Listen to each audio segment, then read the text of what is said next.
blogger no one of their own. My producer tells me say a friend Amaru na oye NDC blogger. Enti omwana ebechrim enye ya krade ye ba beka. Ono ne echrim sa ade no krade enye no kre 7.5 billion for balls there. So Zuba is trending. Zuba trending all over. Na Meka NDC there ena Osajefu Oliver Baka Vomawo. Oya lawyer ni. Na ye ka Osajefu Oliver Baka Vomawa. Lawyer we na brad na NDC war opposition MPP wa baimu kakra oso okoye demonstration enti ye che no kra no e charge for a year treason na lawyer yi ono ena okoye demonstration na sa boy na boko hospital ko twetwetwa ni e wo ho no oboko two police for car keys e free obokabu eye hadwe e wo krom pa ana enye asem ketwa Osajefu Oliver Baka Vomawo omo eba ye no omo ayejeja omo no kra na di eka ho na cheso no de oso nko be fight the case, but he was charged for treason ye che no and as under the NPP no oye niema basa to the extent of say two police for car keys and then abutrika samate abutrika and ye were displaced kapa ewo ye my Ghana mu ha and yesika de were to be a gupa in the name of miwusika actually and Americans ye ebe catcher is abutrika no crowd or a fraudster said your boys to can or a fraud boy na a year romance scam or them 24 no on zam as kabaye $80 billion or so afan in santem enti Ghana for yem fanumra manone na ombe serve the jail term ewo ho and then any yanyan enti yese abutrika. They say you did not for a year Delta flight. But no air manone. That just work with face a year law no a year amanone. Now Osajefu Oliver Baka Vomawa. I think Zana the lawyer input I don't know.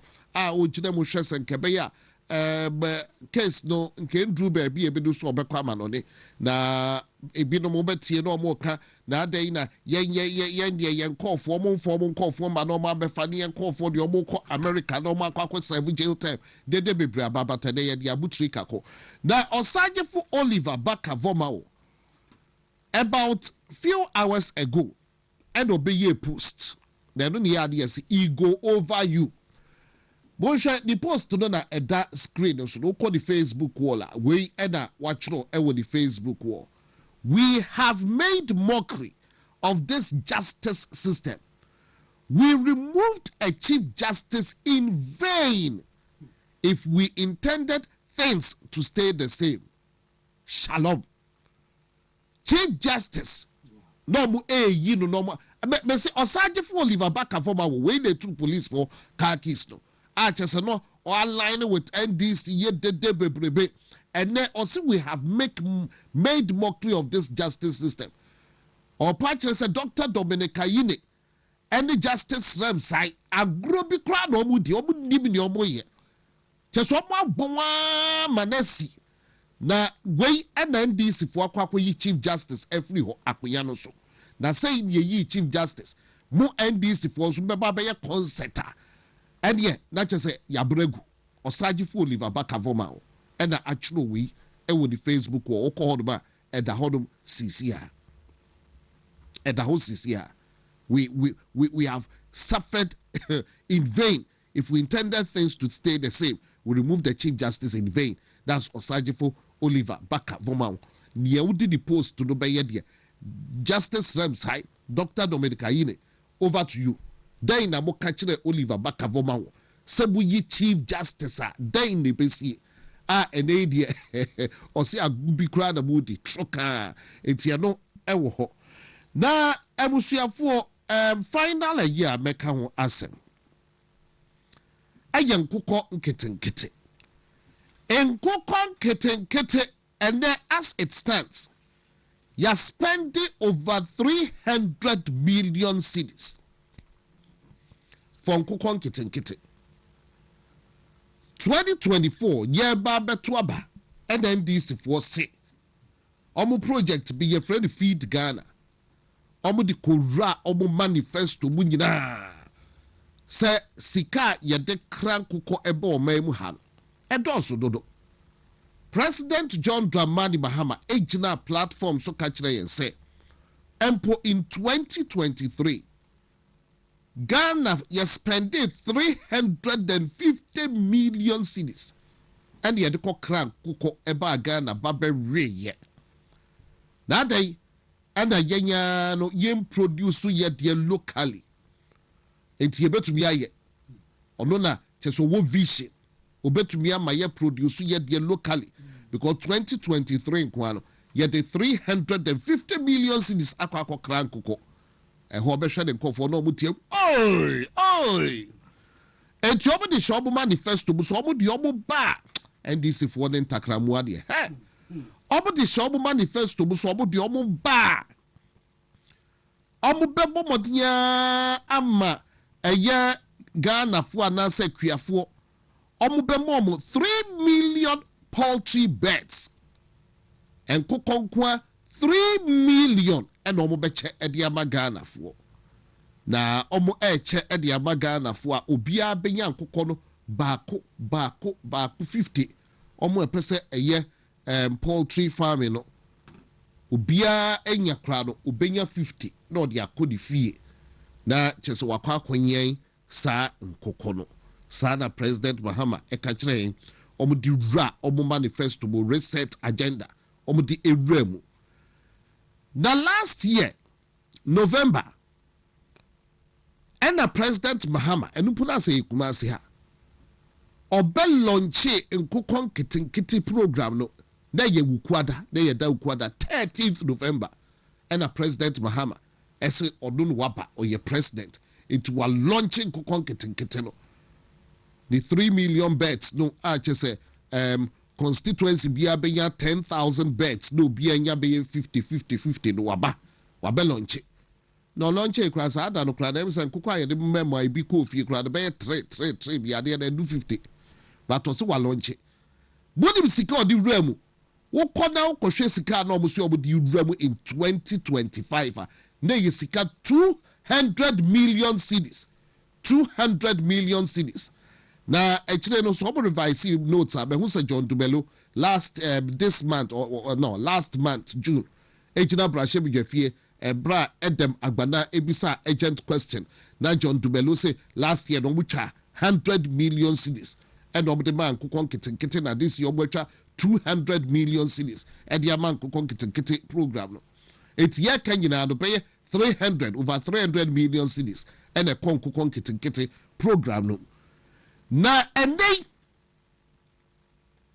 the Minister of Agric or call a yebra shebjefie committee and parliamentary assurance committee yenim and omo tutuna no so a concept when him say Eric no onu finance minister bon mafia dada na cheso no awakase sikara nkasa inflow what the ministry or the ayede or the be na bekasa ye tintintin nyina no ye notice NDC for manifesto mu no omo se omo ma nkukɔ 50 a omo ankasa be ma poultry feed aduane a odi be feed nkukɔ no no mo ma technical guidance and support me do fopa bekasa ye be tintintin nyina no ene Minister of Agric a oye NDC ni onye MPP ni no oka Minister of Agric o se nkukɔ no omo kyɛɛ no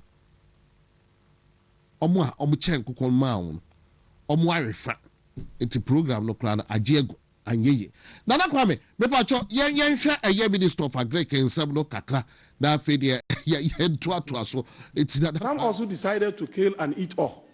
In fact, they were even sending me videos that honorable we are eating everything, but this is not meant for that immediate consumption. We just wanted people to rear them, sell, and reinvest so that it becomes. Honorable Minister, that's the trending story, that they are eating the birds. Yeah. You've seen it, that trending story you have just mentioned. It's trending? Yes. Oh, okay. That they are eating the birds. Oh, okay. But Mr. Chairman, even though we don't encourage that because we wanted them to capitalize on this, to earn something for their livelihoods. If that is what they have decided to do, at the national level in aggregation, it also helps. If they are able to build a good taste for locally produced poultry, that is a big plus for us. Some also decided to kill and eat all.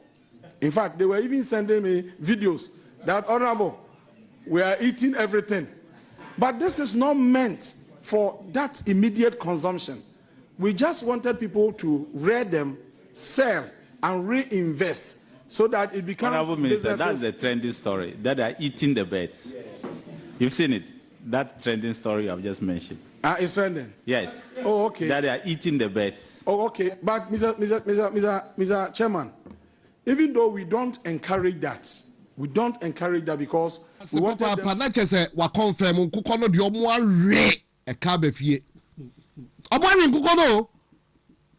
John Dumelo last month here in Parliament, me say Edem Agbana ebisa question.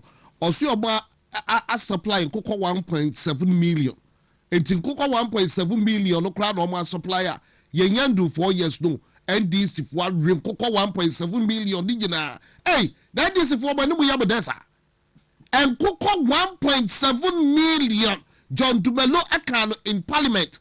So mono acha 100 million cedis in 2025, acha 200 million for 2026. NDC for renkoko 1.7 million. Omo di ayi soup omo renkoko no. Sa na omo ka kire say guinea fowls no etu e de ko Burkina Faso. Ene nkoko no so mare ni gina. E ka ba fie na ye try over 300 million edema NDC for so mo fambe renkoko no.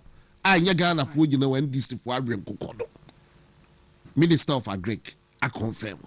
But my chairman ha said American enche Kwaku chumesi or call contest Saturday or also beba beka yahu na yahwe eye nsema ewo ho enti si say no de nkoko no de no de mekai se eye Kwame Edim Subwa odona no ye Greater Accra Poultry Farmers Association omo chairman na nkoko yi ensem can say NDC they don't have vision omo ni plan and some man na Kwame Edim Subwa Greater Accra Poultry Farmers Association ompany can say yes nkoko no de o de beche ubeche amomo omo launch no o se wo de nkoko no mo 2 months fine nkoko no are you ready na nkoko no are you ready no why now den nkoko no kwa akoma omo why ye nkoko wow NDC omo de ma basa pani ya samo kan ya no so ade na eba edidaso obi ani so sika keke no mbeso omo dio enti obekire mo no ye Greater Accra Poultry Farmers Association chairman o se nkoko no wo be chama nkofo omo benyen 2 months omo anya wi nkoko na ba be ye kese no NDC for plan be na namo some anya wi no mo fa nko ha anase nkoko no ye ton e dia fine na egufie na omo aye tofotofo omo nchenche da de same e fa nye light soup ewe sikana hye omo aboyeka na nkene ensu ayira fa yen e wo enkran ama finance minister at World Bank sikaso at World Bank sikaso ama ne so de eye drain so adwuma no wan fa sika no anye eye mu 13.8 million ade akwakọ twawanum sa dende ni park kako be 50 mu bi sa ban se ene nipa na ewu no mo yesai nipa dodo sai da ewu ade na figures no mo fan ba body bio adichiye bia ye hu obi awu through this flat because ato force and fancy kana nkwanko ye ne yesa ode nipa sai da ewu aban no di figure na mo be kuku figures bi ankyere and at 12 na 4 na why na 34 ade na figures no mo fa update no be kan omo ade bia ye hu omo cancel because ato force Ghana for one fancy kana anti gata na a day sitting our somewhere was ye major on a better gatem. At to force it, and what dear will say, I mean, sure you not frank of work. Na and that more be friends say yamba yes clean up exercise. President Mahama, Nipa what you we, which a black, Nipa eki kako be 50 wu. What do you Makakut now dear sir?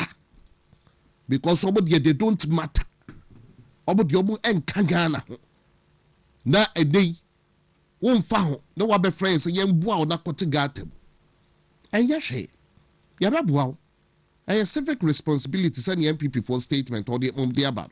But sometimes we need to ask questions.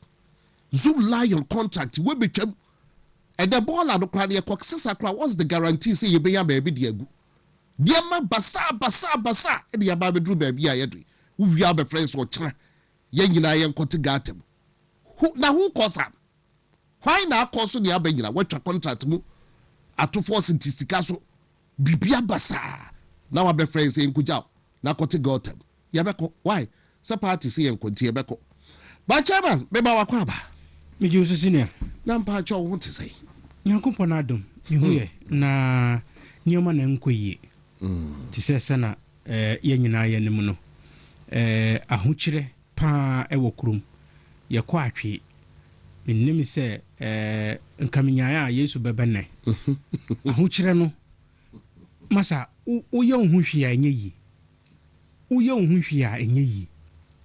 The system inside is hard, very, very, very hard.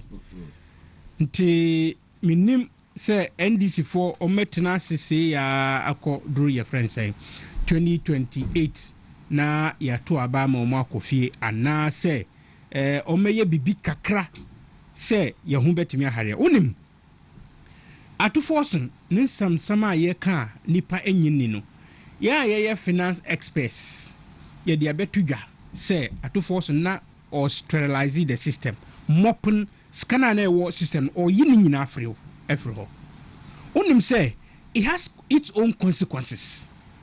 A lot of people are suffering as a result of neoye you know scan ni system no mo and then also onim say ope 20 Ghana cedis ebini ho 20 Ghana cedis note no ebini ho all that is in the system are old ones. Yamfa new ones biama. Ntisa wo economic system and our economy na yamfa say the third biggest currency in the system is missing like this now. It tells the finance experts something. Nia echre ni say sika ni system no mo na say middle class their survival is very, very acute. Omo ye dwuma eji salary no ahuchire pa edawa omuso. That is the meaning. That's the meaning.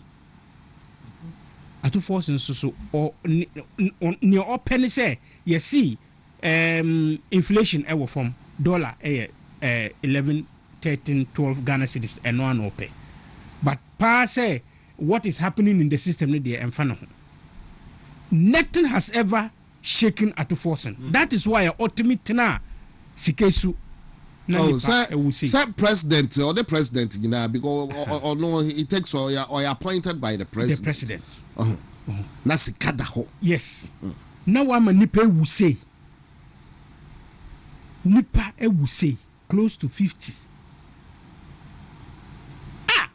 Na on say omu akukọ nkitinkitinu de in fact nanka me pese mi kasafa ho I don't so your farmer until the obeba and also that's what I'm saying. But me with clean up exercise no party no a release statement say be all hands on deck me no assemble by ya President Mahama Klein I'm one person I was not in support of President Mahama clean up exercise because I believe it's one of a Libya or Babi clean up exercise. It would never ever solve the problem. Yeah. Because you knew for how long because why clean up exercise. Exactly. Where Nkansah stop gap a Libya or will be here for the optics. Now ya kasa idea no because what could you say? Absolutely. It's for the optics.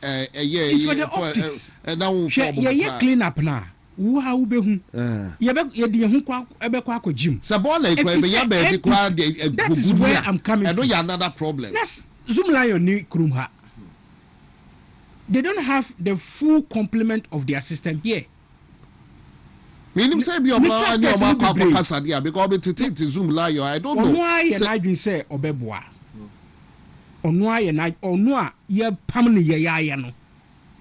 O see ne mind obeboa but he doesn't have the full complement of the tractors na ebesisa bola no nti yebekwa akoye dwuma no de yebekwa akoboa if he say MPP has shown to Ghanaians say we are responsible individuals came together to form the party New Patriotic Party ye dogana NDC ni bia entimi mfa no ho en compare MPP ni bia ebano amamamu anase ebano nipa omudo Ghana efri wo mokumum flash BC say ABC abra nanado dankwa akufado any Dr. Halaji Bawume omwo abem ABC esi ye no den na John Dramani Mahama ekafa ho at that time he was a flag bearer of the NDC in Sambe no kan. Or their politics incompetence ne who can engineering problem ya. Yeah opposition now omo de NC no then Dr. Alhaji Mahmoud Bawumia the leader of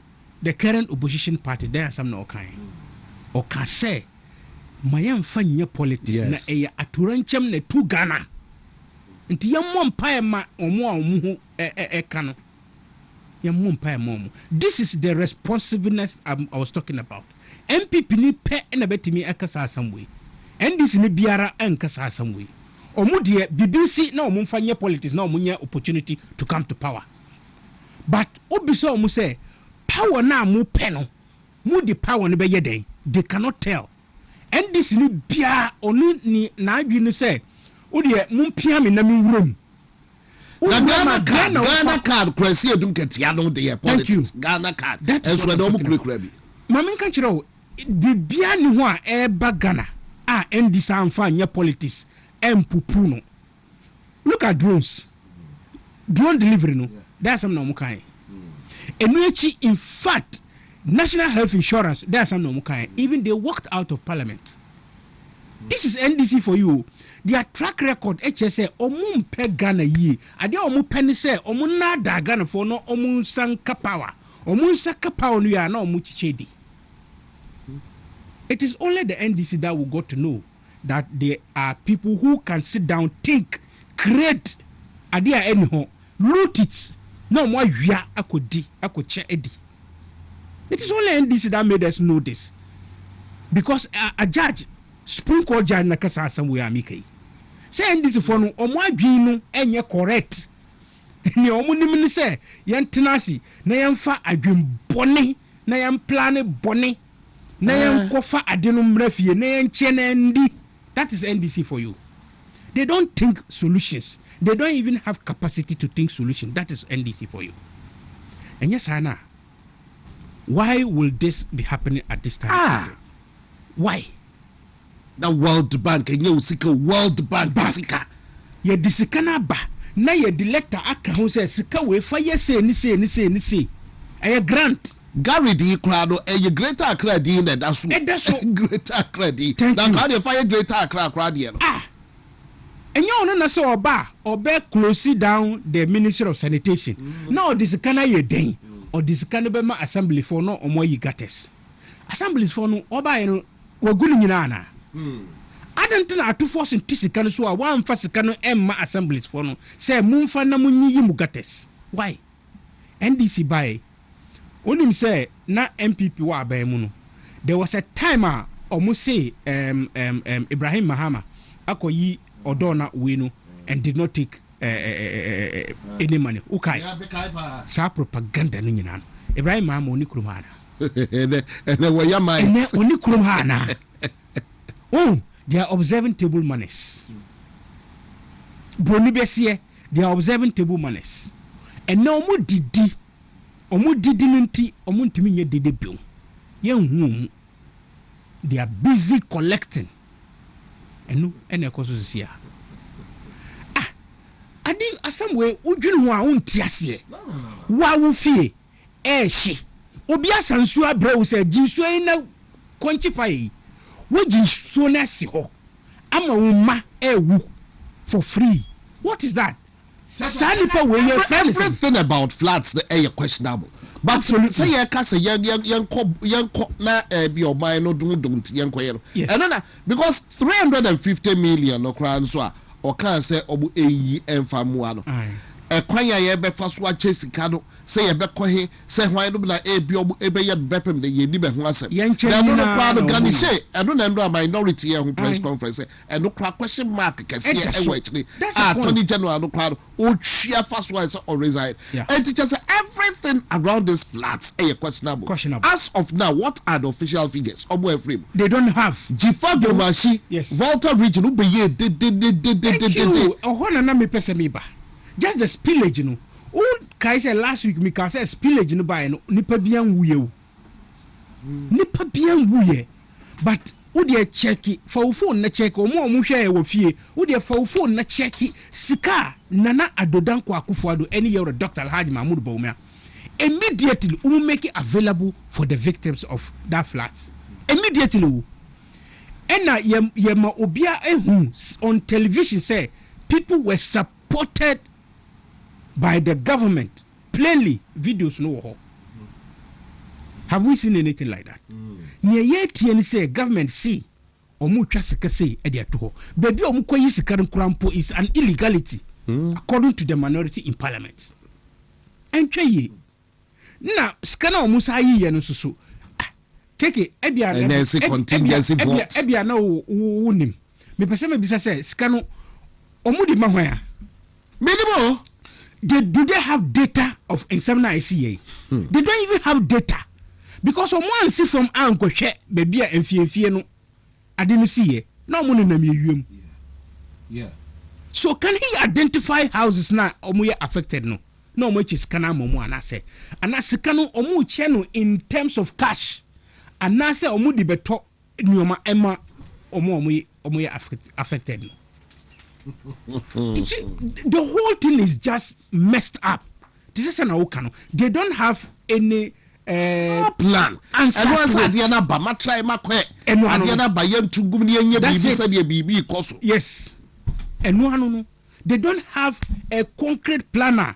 I'll met me betina simpieso can say, okay, first of all, we have taken so much data. These are the number of people that are involved. These are the houses that are involved. Certainly the number of people in terms of nominal numbers will be more than the houses. Until there were 10 houses, there were 25 people in those 10 houses.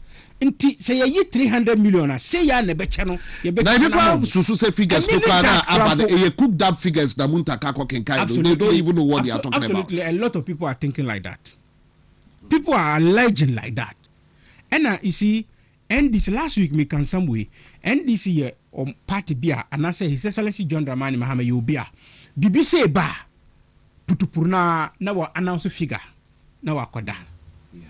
Obia ni gana ha obeti and sama ebe koso in the next way no. Anytime be announce figure. Obe announce figure ni sa na tiada. Now finance minister 200 man and said the dindi to say POP nation yi. Obeye da yisikai already no onua kunu otisika su. Wan fan yedwuma no ena enipa eko atwe. All right? Ena wo see on yisika no famwa. Obeye yisikai. I don't get these people. Over 1 week still you who way forward. And as we speak right now, they are still taking people dead bodies off the water. Even as at Endura Ankwa, omu dead body in the water. Abuguso. What allowed you say? Bebia ni pe hata nyuma. Bebia ni pe hata mattresses. Omu hata entadi. Omu hata bebia. Cars ni bi edasu wa gatanum. Cars edasu wa gatanum. So where is this government? Yawa abayi wo krumha. Or hodie. Abayi wo ho. Anasa opesa o make sure say ye nyina ye wuko. Because this number of people that are affected, when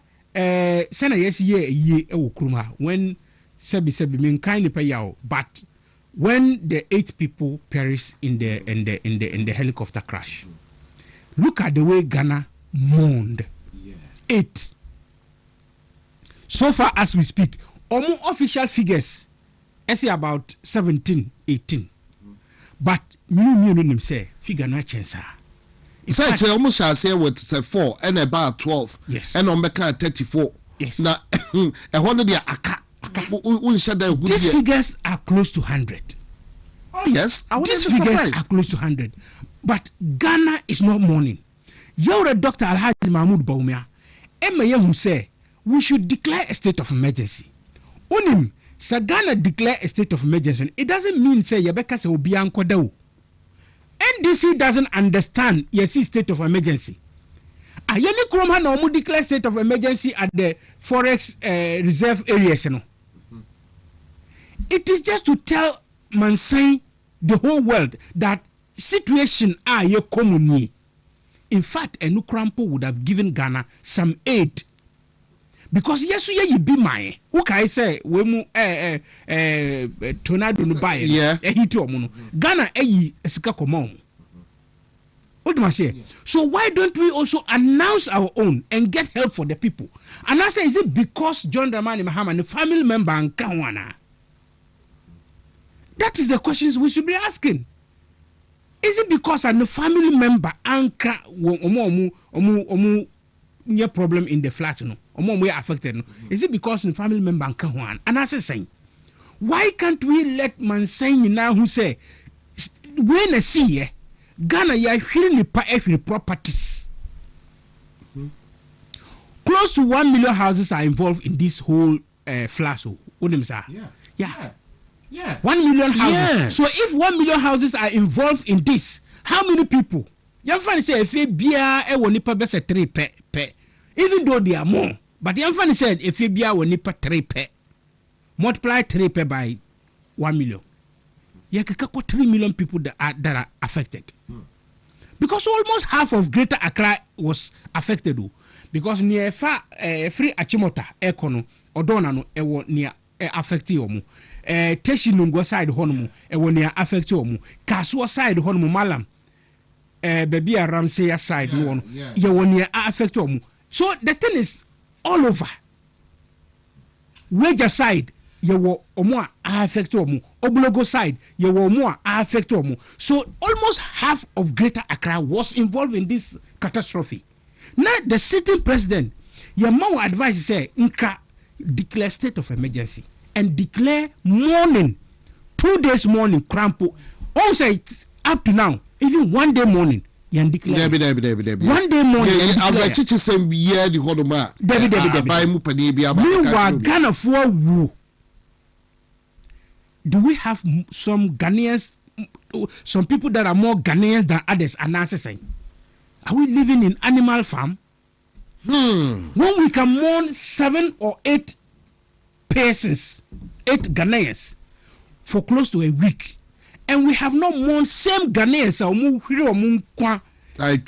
the flats, and the disasters are the same. Some people will not recover some people's dead bodies in this flood. And people will so and I don't expect the president to have been sitting down very relaxed. Business as usual. Onya abadaye kakra. Yes, Ranara. His Excellency the President. Onya abadaye kakra. Emma Ghana for. Na already ahuchere ewo ho. Nipa no wo hono a oniska onihwe djuma bia ne ho wo 20 obi wo ha the business say obefie so a efie so chese basa efie nye dada oh man na so asa be fan kakra na wo no, then you will not talk about it at all. You will not even give us a clear plan of how you are solving the problem. Yamfa say nkaya mourning omu keke for 2 days. Let's declare a state of mourning, national mourning for omu hiro omu your friend saying, Chairman, for just 2 days. Nobody is talking about mourning the dead. No. And can you know cry? Now we no moody. Sasa de bi obi besusu. Obi didi. Enti emoya. We don't do things. You come hana your friend saying Turkey. Enya omo your friend say earthquake near ekum your football player. Ghana tamsika komon. Ebo adi boy. So why can't we declare state of emergency? Emma, you ehu situation you no more baboa. Chairman Inusa here have not come to help. so passionate about topic no, but Wusem, Diginano, Yaka Kwaku Siso, Niema Enchey, Niema de Enchey, and Yenya expected from a President Mahama any Dr. Baumia, one fine year politics, or say at the end, any say the politics. That's the difference. President Mahama in opposition. Floods ketwebia jifago machine ni okuja tonumo tie muno and no almost say hell must break loose, but you see Dr. Baumia so compassionate with some names bia mean to me and can what TV so okuja to black. I was just watching his video before I came here. Adia Okafa president, the sitting president then, when you watch it back, when you say MPP are very, very tolerant. Very, very tolerant. And see, NPP, Dr. Baobia, Wadika Kasama and Fine Politics, Ochida Yamia Duma, National Cleanup Exercise. The Dr. Baobia, each the movie, memory dance, which the movie, and so come memory that crowd, ye Kwaku constituency elections, and he near the crowd as a Dajini Poso. Then so Dr. Baobia, as a constituency elections, no crana.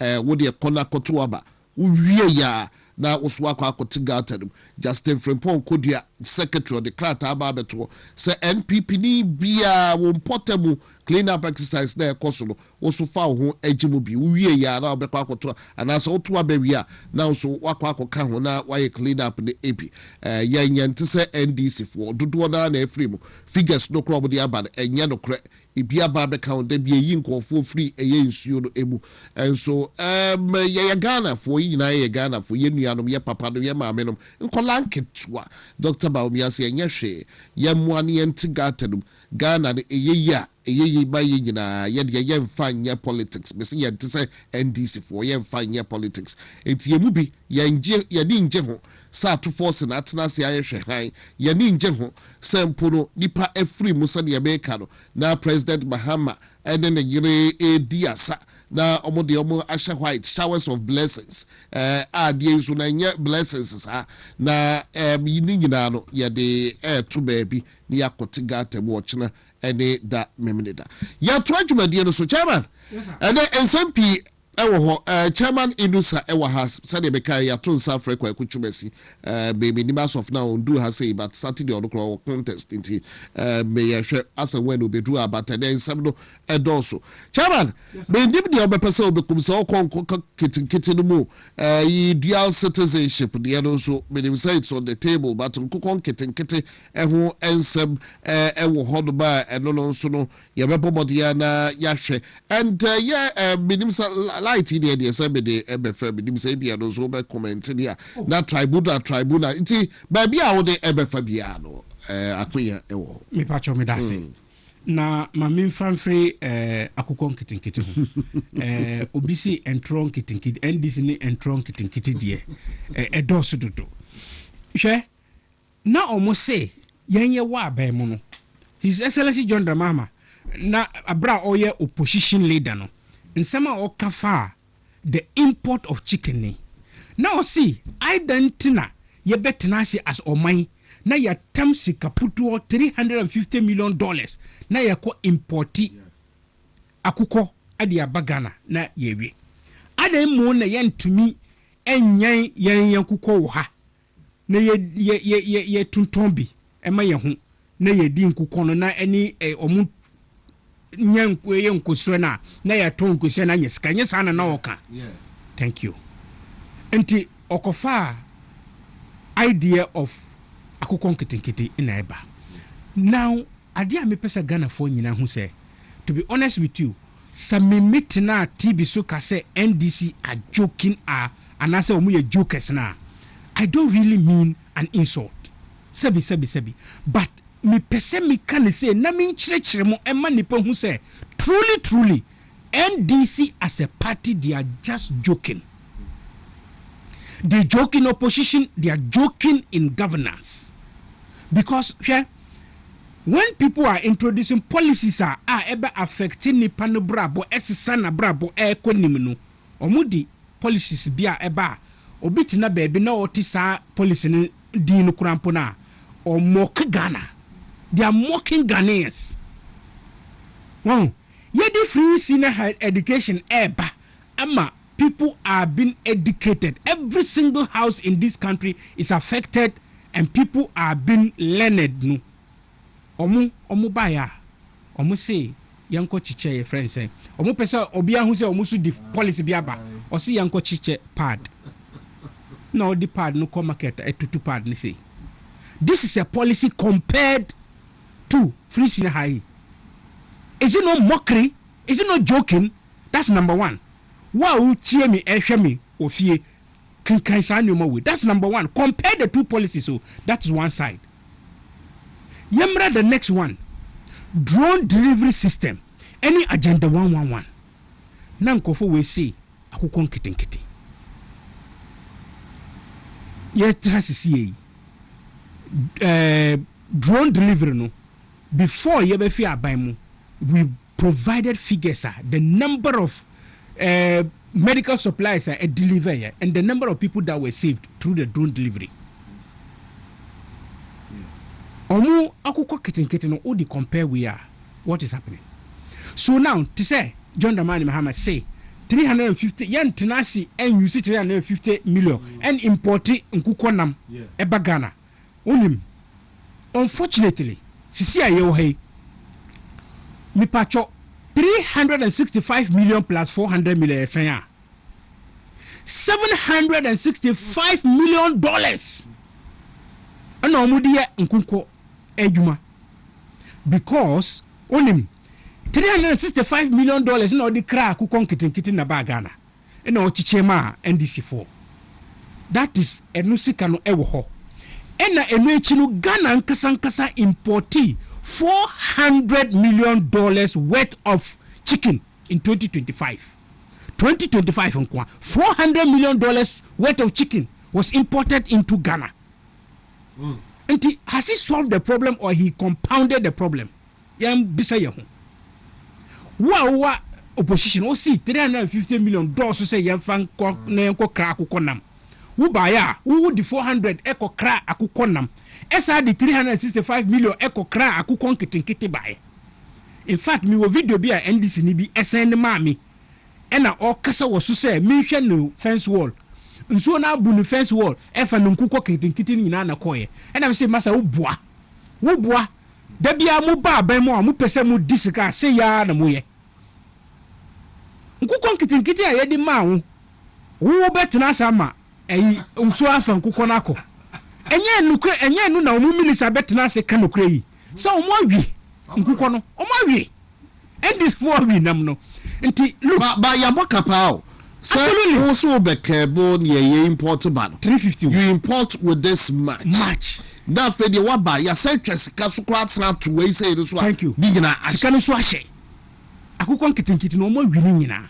The Minister of Agric is telling us. So they are eating the chicken. And when you say they're eating the chicken, it is viral on TikTok.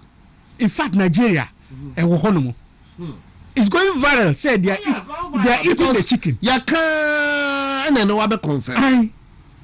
They are eating the chicken. And this is for Omotanasi for $365 million. And unkwa $350 million na ye di kra akukọ nam eba Ghana in 2024 na omu complain no. You see the point. 365 million for akukọ nkitenkete first one no. But omu di akra akukọ nkitenkete bae. Ebe chiche ewie. Esa importi akukọ nam ankasa $400 million. We ye koye anase ye bae. But who say I just couldn't go into that one to do me update me because I say Eric Opoku, Minister of Finance, Minister of Agric, or they a year at 2 force and Bantada a buy. I was just looking for the figures and I'm still trying to cross check. Oh, you so Sesika Neso Ede Banusukran Amba. Yeah. Ama buffer stock no ho ensense bi by. But John Tumelo ebe gina ho say ebro ni ho kro de ba mo hwe saadem feed no kra no just NDC doesn't have anything in place for a young kokon kitty program. Yes. Now omo we gogo no me. Thank you. Yeah, Kasasi. Because the Eric Opoku face challenges was hard. Let me try and cross check. Let me use our figures. I recall say Omuma a Greek ministry 1.8 billion. Yeah. Eric Opoku say Omun Sankai. And you were saying say 80% of my budget no. Ni na call a Greek ministry 1.8 billion. Eric Opoku ebe tenancy PSU ka say Debbie enye no kre. Yen Sankai. In fact, the 300 million now you see on releasing my buffer stock. No more metronoma and free farmers one cramponu. Eriko Poku a Greek ministry kase saskano and ko or biaho. Capri crampon ko biaho. Esa maye who say who can sana who inside the farmers no against the Greek ministry. Who can in some way. Omo Greek ministry na kai. Nti finance minister on ja intro no twa. Na enya sana ordinatini farmers nitini bebom on penisa sa uniska ka sa uniska sa releases ka so aka say releases ka but men can tro say we releases ka ma Greek ministry. That is MDC ministers for you. It's a when you're joking in governance na to say na midi kan no ebia obi chincha waka say na papa we joking pa in government anybody.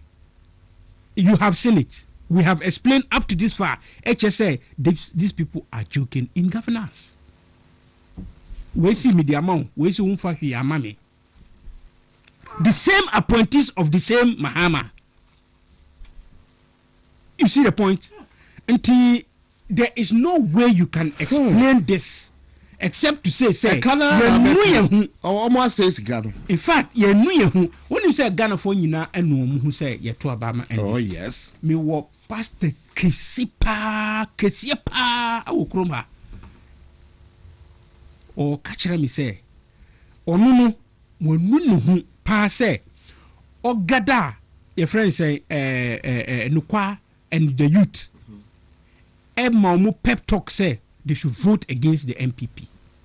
The pastor told me, say, Nukwa, any youth in the church, numbering close to 200, or Gadao Mukachom said they should vote against the MPP. And Parampara. They listened to him because on a almost spiritual leader. Me Nkansah Mitra Miye Muslimini, I respect him because he's been honest from day one and he's been advising me on so many things. Opinion pastor Kesipa Okruma. Or catch me say, wonu pa bibia ni wa onu oba ni URC up to this stage or way. Onu to say talking to his congregation say omuntu abama NDC. Wonu. So that is a general way echo Ghanaians be brave kasa samwe. So omu say omoto aba. Until we say this to say MPP for na mutifie say yen koto aba no. It's the same thing what to Obama NDC. See ayete yenyina na ehu echiri ye. Yenyina na ehu echiri ye. She ni hono mo mobile my. That is the point. Omuni idea to do anything. Some idea, omuni plan o. It is a midi kankan omudi ene say mumpia ye na nwrem, ye wrem a na che say no. Omo wrem awia afa na omo ka kire say na enim ne ye ba ha aba be ye. Want to be papa. Absolutely. All right. Want to be TV so want to be TV so na you bring talk Ghana na muguswa wohwe talk Ghana na wohwe no na mene chairman Inusa waha still ensema ye babeka edoso na ye time no na yedi abobobo ensem ni so edi account but ansana mesa cross over eba no me kai wo say emulate herbal supplement move to me akwakope bi e kira kwan say e bia hu say niema enkoye ewo widie no niema akwakoye bibia ewo hodo ba besro ene emulate herbal supplement ena ebeboa eno no eboa ba eyi efibia ewo widie no efibia ewo widie mu bia no mebeboa na chese eyi e de free unipadua no na ama organs no aye adwuma kama ewo unipadua no nti emulate herbal supplements kantanka herbal pharmaceuticals and a research center na ɛde ɛduro yi aba edwa so FDA foɔ nso agye ato kama ɔmo kyerɛ sɛ ɛduro no wɔdom a nsusuanso biara ni akyire enti mesrɛ kɔ na kɔpɛ wo so wo emulate herbal supplement ni bi na fa hwɛ how far wo kɔkɔtɔ a wotumi sɛ security features ɛwɔ ho no wo wɔn ayɛ no kama ɛyɛ temper proof hologram embossed image of ɛyɛ kantanka ɛbɔ so saa nso na wohwɛ ɛyɛ ne ti na ɔmo de ɛyɛ KHPRC logo yi bi abɔ so nti wokɔ akɔtɔ a na wahwɛ saa nneɛma no nyinaa nti pharmacy biara herbal shop biara mu no wokɔ a wo sɛ wopɛ emulate herbal supplement ni bi nunum bi na ɛbɛyɛ wo ho adwuma aboa wo paa saa nso na gastomixture ɛyɛ stomach ulcer waduro ɛno no stomach ulcer no ɛde nneɛma pii ɛna ɛbrɛw enti mesrɛ wo so ano ntɛm wanom aduro ahodoɔ still wonhyɛ da ho neɛ ɛkorɔ wo last stop aduro ɛsɛ wodom ɛyɛ gastomixture Nature Medics Consult na akwakofa ɛyɛ aduro yi ɛde aba edwa so gastomixture tried and tested FDA foɔ nso agye atom sɛ aduro no wonum bi a wow tum say yes wanom aduro san so na menso plaques mixture ɛno ɛyɛ ɔba wa fichiko waduro ɛno no ntime so pebi akyira kwan ɛma me that time of the month a kyese wo binimne wo kobenkum badifa tum sɛ wo brepa niema ɛnhyɛ da ɛnkoyie waduro ɛne mensoplax mixture na fe yewo prostaplax mixture so ewo ho prostaplax mixture no eye prostate enlargement for prostate enlargement Nature Medics Consult ya na akofa ndrom yensei ede aba wojonso ntentem wadro eye prostaplax mixture ebia urine retention sa no doctor ka kirewa me pacho herbal medicine ena ebeso wenum ano ede amount ukọ bi stable ewo mroma unsabeka bi wokumase ya sanso na Repash Ventures etonton eye gastomixture mensoplax mixture together with prostaplax mixture Ecus Pharmacy ewo Ashama na Unique Herbal ewo Takwa from Ahomatrofo. So that's Nature Medics Consult. Our telephone number is 0248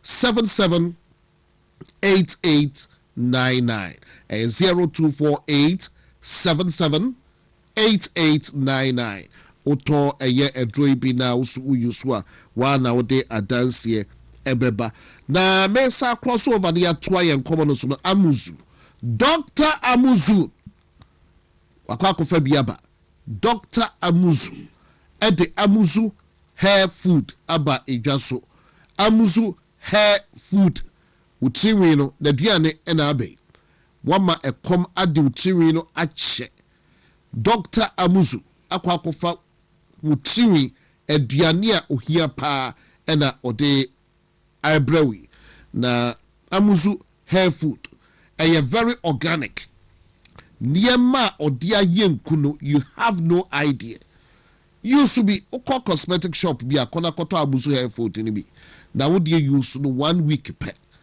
dandruff hwa I wo tiwi na sinyina gone utiri ne ebeye tuntum kama ebegyina mu beye du ebete shiny etibisro utiri ne said yetie bia so ye Rastafarian say ye permit jelly curls bobodia etiri bia style bia bobodi so be use Amuzu hair food ni bi ebeboa pa researcher akonku we say mu no a odi aba edwaso no ese wadi ensa o ka kire entibesro cosmetic shop bia na kopebi entisa so abetumi akokuma se tafo anase tafo nhia so eye tafo nhia so Amuzu junction hodom wonsa ebeka nkuni bi dodo na opebia no be ye bia tu akwakoto opeba akonso a obetumi atobi o number obe friends so eye 0242 955 056 0242 955 056. That's Amuzu hair food for you. Na menkwa na membra chairman so enche meka you say don't see a pepe don't see a kase ebono ebebro. But right about now, chairman, yes, sir. Your picks. Okay.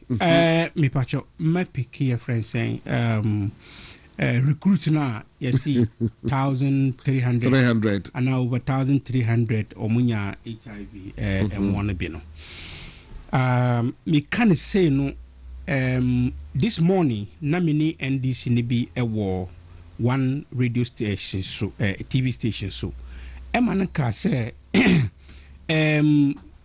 His Excellency John Dramani Mahama the first term no or tamsika ema tobinko and a tobinko omu produce ace ne druna ye friend no antiretroviral drugs no enye no kre wo baby and no na ye ntro but essence say host no na opese ogina sa asam no enye manunko ente minim ne political affiliation but obintina wo fidie kese pa say etwa ntro na wu as a host what nasi eye hwehan emanako.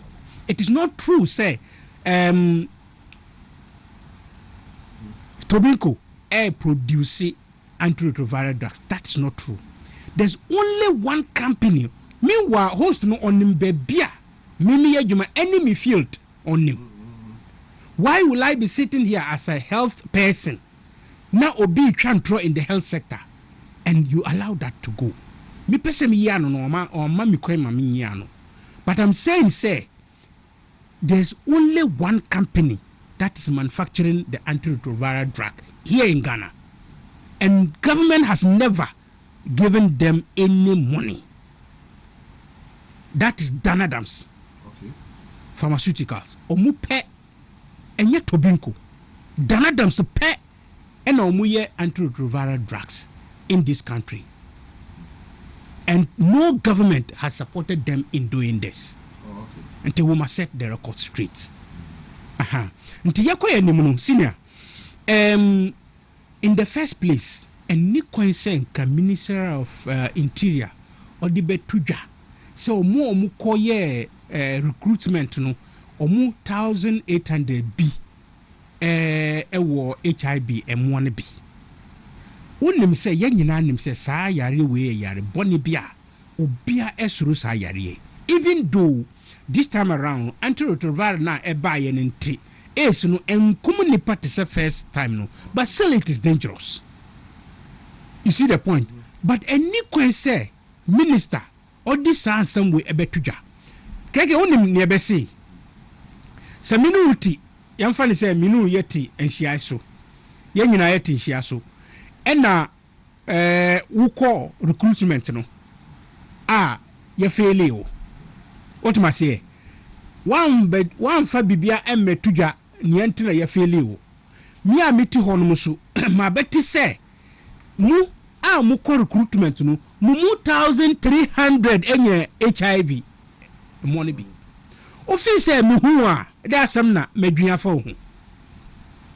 You see the point? Yeah. He's creating stigma beer. And this is police for omudi charge beer ban and say omu friend false alarm and I say not misinformation. Ni scare amount for no. You see who scare amount for and I say bibisa. I think there's a charge called rumor mongering. Yes, it be new. Because look, I know the number of people in Asawasi that went to take part in that recruitment. I know them. In fact, minimum about 7 are almost seeking assistance from me.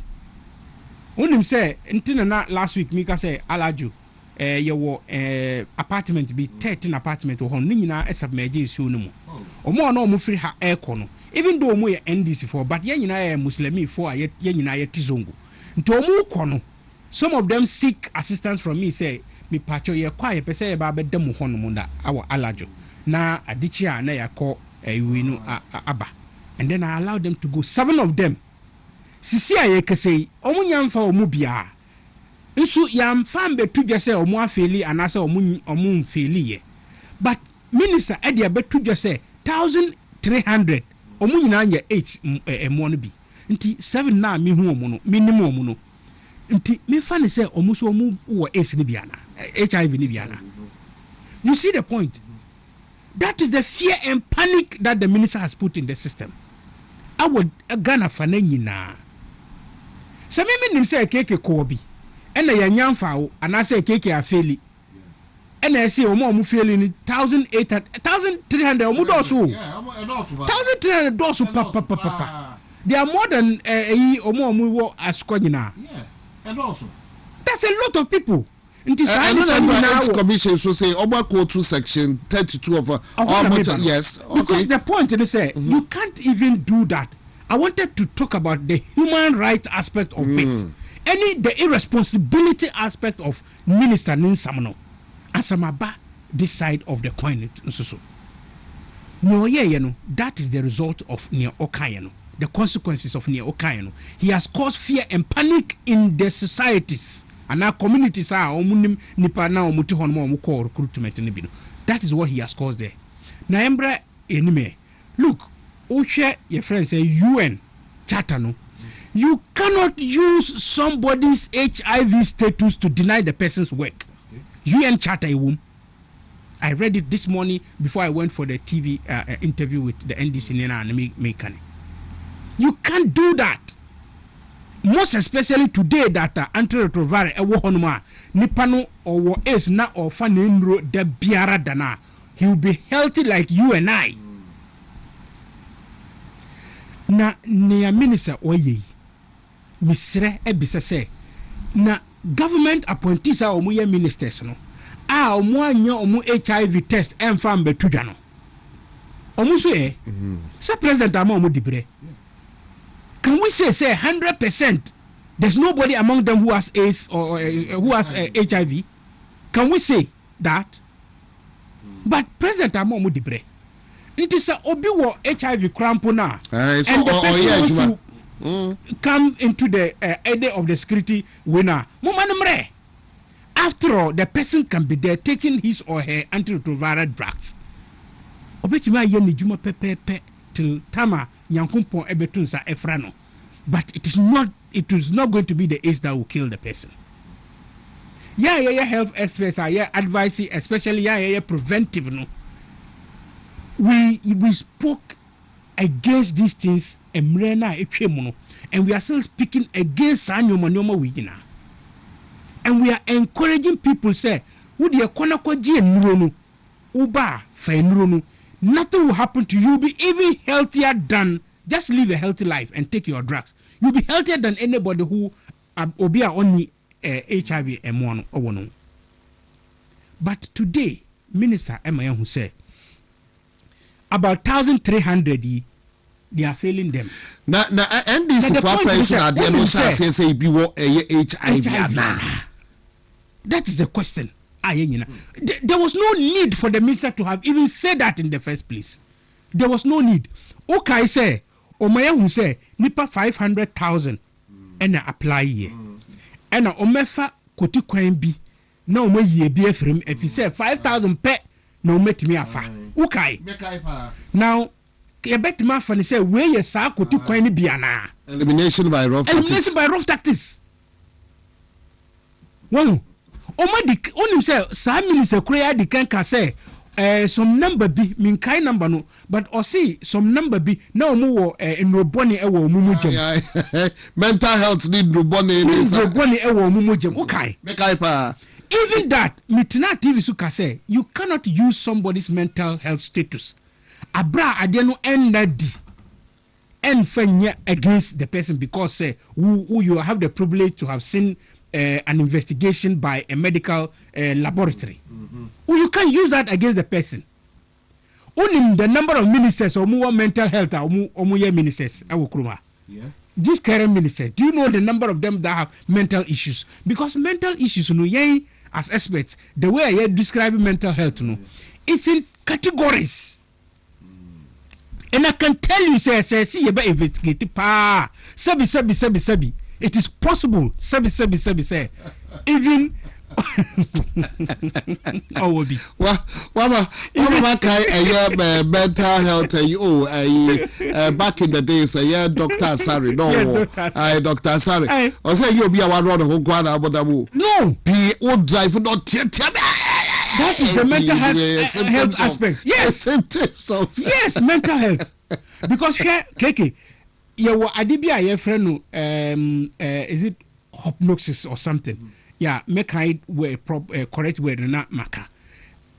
ubetimi ahu mi metimi ahu rubber we na bibi ka kire me say rubber no dane no ho. That is in my mind, but who is that?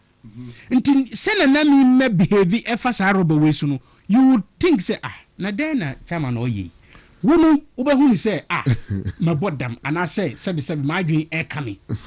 So who behave the way I mean behave towards that same rubber korea me so my dream make us keke bibi na ha because no so between the two of us why na our mental issue. You see how mental issues are. Obi betimi afa ensuo we see no onu say ensuo no e wo ha na ensuo na adani red e wo ha na ensuo na adani blue e wo ha na ensuo na adani white. That is what is happening in the person's mind. But who essence say who ni sanunti me o hu ni sanu wo be fa ni say onu no ase sabi na adwen e ka no onu so be hu ni say wo no why do you correct because correct. That is how the mental health people, all of them, that's how all of them think and see things. But damn ni biara on nam gata now tika mo un nam gata or who say who na bodam because no yen penenye. That is how it is. So who can we describe as a mental health patient? Say mental health for the conversation is an insult. Thank you. Yes. Na minister moi ebetina simple ka say you to be brave mental issues. Now why na only mental issue? Where? Esa ka say you to be brave enum ndro boni. No wonder I say dun kete ma who say 500 ni nyina ye fa 500,000 ni nyina as into police now when e be kwa kochino if he say they believe and this for believe say you 500,000 no mu no mendru boni ye betima fa ni sa because why will you say ye fa omu nyina into the security services when na omu kwa kochino and obi abeka say no boni e wo omu mojem. It means that all the 500 youth of Ghana na youth memunu samoti semuhu that is enadana and this dadamu eji power no mo ene ekwan omudi mu efa so metima ka say media minihwe mu but enya de a ye beye recruitment bi a medi me hu kwa akogim say me pese me pese me recruitment bi but muna na ye ka kire mu say nkofo we yennimu mu abape enye se omu ma ba mu krawo yenimomu enche bi asa o all of a sudden I say I feel like HIV aba system all of a sudden I say I feel like mental health security for ya for over the years and fasifo mu di HIV attack wo mu say 1,300 of that youth. Ya sha say for security for it be ni ho do mo HIV. HIV I feel about system. Say ministers, city ministers. I'm telling you, ye ministers ni nyina 49 no and I say 53 no. Ye omu nyina ML no mu. Including some other appointees omu ye CEOs ni dey. Ye omu nyina na enye omu nyina test. Na if you say we get over 50% having the HIV M1 womu. Why will we treat ourselves like this? Inte minister no, Misre, sa only knowledge in some things are just allow them to be the way you are. They are. Obian forso, na nyo bi na tatao. U de kase president and I say abanu eye na bi say ye befa nipa 5,000 pe. Inti nipa 5,000 no. Yamfa ni say nipa 200,000 and na qualify. Nemu qualification no say qualification no ye 80. Ye won nipa omu 5,000 na omu 100. Omu na ebefa. Even though 8 omu kanu 100 and wenu nyina omu nya ebru 80 no so, but wemu enya up to 100. That is what we call equal among equal when you are doing marking schemes. Uwa onkophobia they are having A, uwo A, misumu wom A. Nemo mimi A no ye 100% A. Uwo dian ye 85, but usu wanye A ni bi. That is what we call equal among equals. Nti enu no untimi emfa nyina so say ace ni but the youth has suffered. Look at the number of people who die as a result of this recruitment. Yes. Look at the number of people. And acquire some can be nurse. I am say office status quo. Yes. Quota. Quota system. And I am foul. We say so about Majanya and then the bonnet and HIV. The youth of Ghana should be listening to this. Na a drew voting mrena na mo advice mu huye e wo mu se enfutuo de ensechire nipa but mo ahun hwehwe no bi nsohwe no na mu kotro no. Now that you have experienced ade na ye ka kire mu se NDC for ye mu nye correct no sabi o mu nye no enu bi na mu hu sisi. I think said this is a clear advice more than na ye advice mu before 2024 no. Now all of you have seen it. I don't think any student in the university should be classifying him or herself as NDC. Okay, girl now. La misi now all advert of Formula 133. 133. And then Ojini Sika Jubilee House. And then or Jubilee House or Jimmy Sika. But who unless near what that wama wako to Abanoma NDC no. Who yam yes, and what doing it? And they are pursue. Who you ta who university with your friends saying computer science any day no enne coders no e wa 1 million coders no wan and also that ni na dan kwa NDC policies na omo bia omo diba ni nyina ye na da, and it's all mockery of the people of Ghana, the young people of Ghana. Intimisre munfa asam way na enye your friends say advice emamu. And I say warning namamu na musa koto abama NDC in the next way 4 years now. Let us say before you do that 4 years because ya mu bia ye wo ho ye mamu advice no ye wo bibi kakra ye wo farms. What do I say? Keke metima ko farm na the whole day me ndidi here but I'm not feeling hungry. If you say abrobe e wo ho no mu akutu e wo ho metimi akotibi na me dibi na me tifam hom obia hu se enen nyina me ndi salt after all it's not even good for me that's the point so yento me wo hono nti yesramwara mu na mu pe office work any saa nyomo yina ti munko to aba against the NDC in 2028 Ghana for nyina ehun me da say chairman do sa ye sorry adodo be nim say kada matters go ho then ke bia tribunals dey abude by the hu ensebana say hu sempa parliament chese Dr. Ayine abujina po chese obude baba betata NPP for he say tribunals then when NDC for them obude baba betata NPP for because persecution na ekoso de obude chairman WONTUMI and one or mobile betwas our grassroots no etime mo bia ndada and one or the but NPP raise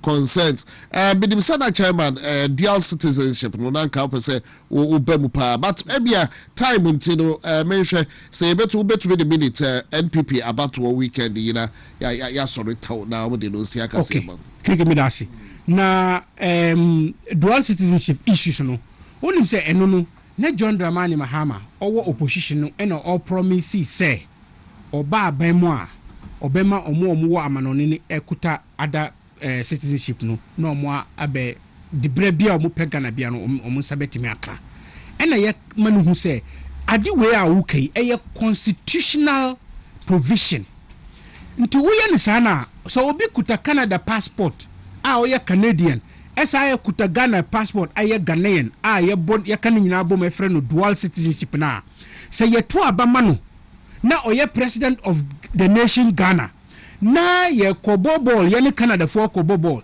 na ye tu national anthem or to Canada de no anasa or to Ghana de no nwo he no obetu because ni nyina no okuta citizenship of those two countries eno bi ena omo chiro 1992 constitution omo huye ena omo di shame say saade no de it is not to be part of it. Wow. Iti John Dramani Mahama, yes, Ranara, you have promised a lot of things that you waba bema WONTUMI ye.